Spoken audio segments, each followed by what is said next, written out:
Hey guys, Pedro here to do an album review. Today I'm here to talk about Alghazanth and their last and final album, 8 Coffin Nails. This is their 8th album, so it's kind of cool how they incorporated the fact that this is their 8th album with the name of the title, 8 Coffin Nails, almost like each album on their history is one nail towards that coffin being closed and a chapter ending in the history of this band. So I found that really cool. This album comes out March 31st, first on CD and Digipack, and then later in June is going to be released on vinyl for all of those of you that love records on vinyl. This band has been around for 22 years, very long time, and that added to the fact that it's their final album was really what drove me to check these guys out. I had never heard of this band before. They're from Finland. They're a melodic black metal band. I'm not huge into black metal, but the fact that it was a melodic black metal band from Finland, been around for 22 years, final album, all of these factors put together really made me want to sit down and listen to this album and check them out. I wasn't disappointed. If anything, I was surprised on how much I really enjoyed this album. So let's get into the details. This album has 9 songs, 51 minutes. One of those 9 songs is an instrumental track. Track number 8 on the album is instrumental. It's about 2.5 minutes, 3-minute mark. Really cool instrumental track. I honestly really liked it. I felt that track had so much melody to it. Probably one of the most melodic songs in the album overall. And it was so beautiful that it didn't need lyrics. It didn't need singing in it, because I think if somebody had gone with putting some lyrics to it and singing on this track, I think it would almost ruin the song. The song was perfect as is, and I really enjoyed that. So, but if you're not a big fan of instrumental tracks and you take that one out of the equation, then the album has pretty much 8 songs.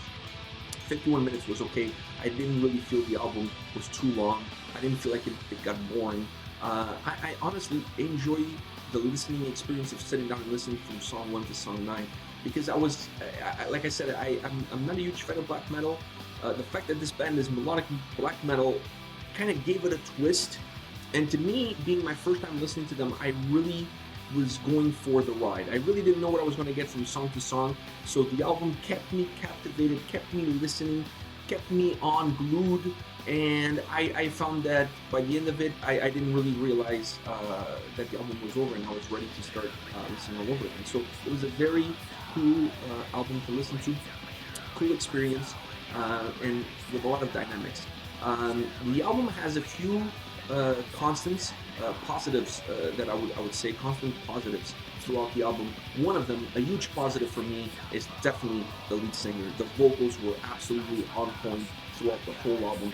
Incredible vocals, harsh vocals, but not overly harsh, and obviously not clean either. So a little bit of in between, with mixed in with a couple of screams here and there, but nothing over theatrical and nothing over the top. Really picking his spots on when to come in and when giving it that harsher note, hitting those screams.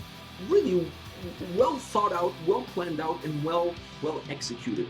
The vocals to me is one of the highest points of this album. I really enjoyed the vocals. The other 2 things I have to mention is the incredible melodies of the guitar are only matched by the incredible melodies of the keyboard, and the way they kind of place those 2 together, sometimes in harmony together and sometimes in different places, to give it a different texture, to give it a different structure to the song, to give a different look, to give a different feel and a different vibe. I really like how they play with those 2 melodic aspects, the guitars and the keyboards, to give that melody that normally black metal doesn't have. The other aspect that I really enjoyed throughout the album was the drums. I really felt that the drummer wasn't over the top. He was perfect with when to choose, for example, to use blast beats, when not to choose to use it, when to put it into a song, when not to put it in. Most of the tempos of this album, I found, to me, were driven by the drumming. The guitar lent itself with the melodies and some cool rhythms, as did the keyboards. But to me, the drums were in the background, but was really the driving force behind each and every song, almost setting the tempos and when those melodies should kick in and should not kick in. And I really enjoyed that. I really thought that was really cool. And like I said, from song to song, they try different things, they do different things. They take different approaches with their melodies, when to use the blast beats, when not to use them. And it really worked out well, because it doesn't feel linear and it doesn't feel repetitive. It's really different from song to song, and they were able to create 9 very unique songs in their own way. Now, this album right away, when I was thinking about doing an album review, and I'm thinking about, okay, as I'm listening to this, what are going to be my top 3 songs? Right away, I have to say, number 1, first song, Self-Exiled. I had to put that one as my favorite song because that was my first song that I heard from this band. This was my gateway drug, if you will. This was my introduction to this band, was this song. And it was really, really cool song to start with. Great guitar melodies that are matched with the keyboards. So the two of them kind of go hand in hand to give you that melodic aspect of the song.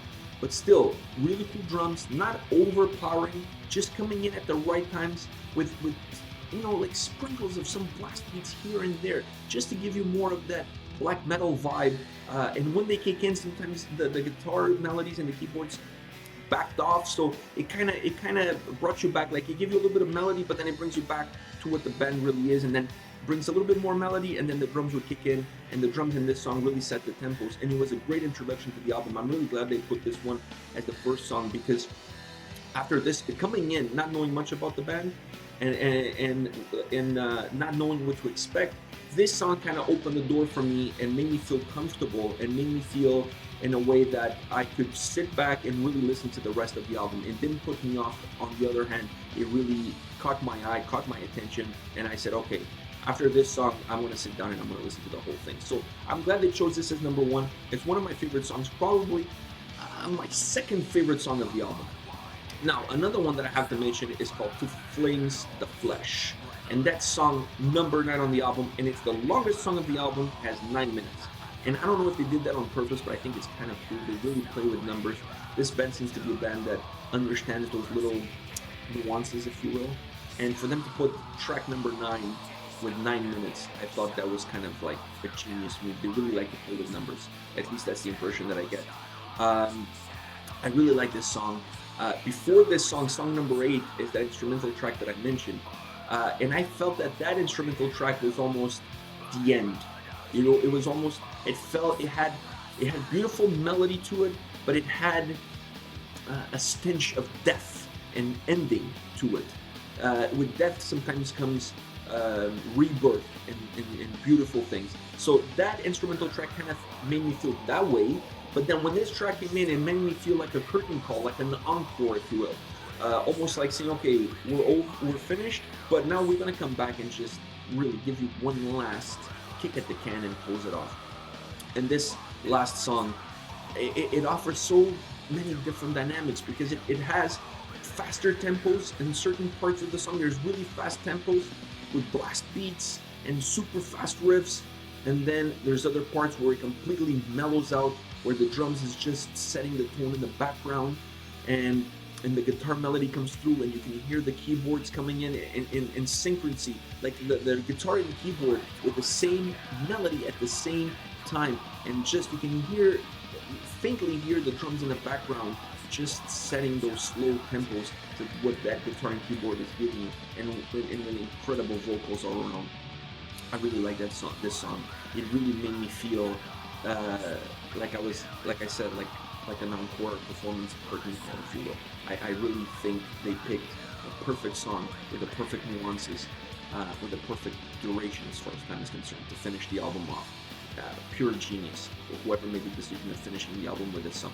Now, my favorite song, a song that, I'm going to be honest with you guys, when I'm listening to the album, this song, I have to at least repeat it 3 times before I move on to the next song.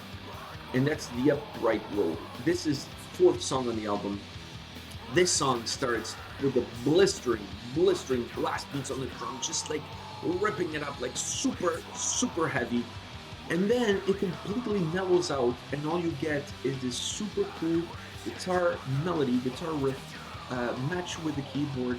Absolutely beautiful melody. But those blast beats come back again. They get sprinkled in that song, like I said, at the right times. When you feel like the song is mellowing out for too long, they kick in and they bring it to a different gear. They take it to a different gear. But I must say, the chorus in this song is absolutely beautiful. The lyrics, the delivery, the vocal delivery in the chorus of this song, absolutely incredible.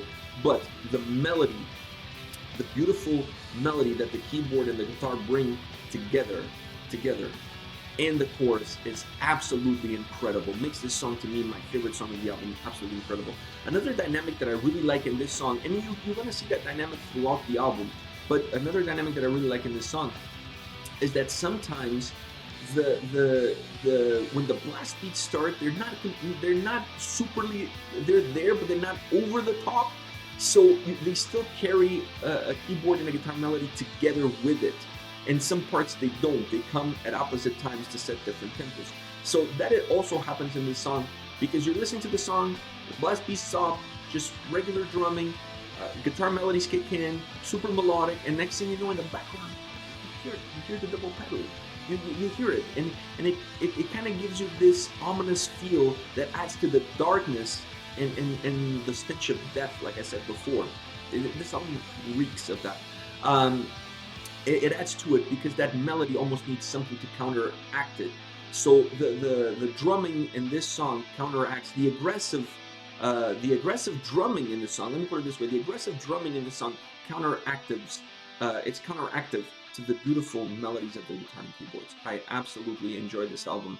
What a surprise! I'm just sad that now there will be no more. So I'm gonna have to go back and listen to some of their old stuff.